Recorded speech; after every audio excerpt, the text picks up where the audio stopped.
Last week, they protested after the government arrested their leader, cleric Saad Rizvi. He had demanded the French ambassador in Pakistan be expelled and a ban on French products. Those protests resulted in the government outlawing TLP, which led to more protests. On Sunday, a party spokesman said security forces raided their offices in Lahore. They responded again on the streets. In all, several of their supporters were killed and dozens were injured. The police straight away started shelling and fired bullets directly at us. Our boys were injured. Some got bullets in the chest.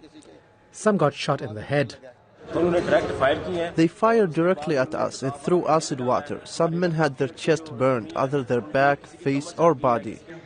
Hours later, they returned with their original grievance against France.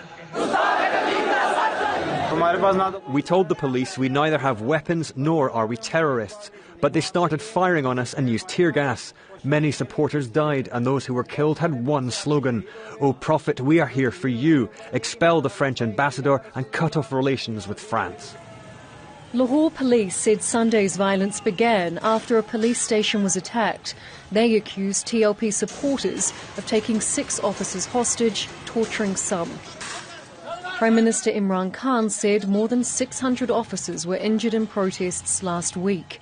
There is a media blackout, while social media has been cut in some areas. The TLP's anger towards France reverberates through many Muslim-majority nations. In October, Macron defended the publication of caricatures of the Prophet Muhammad, caricatures that French school teacher Samuel Paty had shown in class before he was beheaded. Boycotts and protests were organised in Bangladesh, Somalia, Syria, Libya, Yemen, Afghanistan, Iraq and here in Pakistan, championed by the TLP. 6 months later, their party is banned, their leader detained, their supporters killed and wounded, and still they chant on. Charlotte Ballas, Al Jazeera.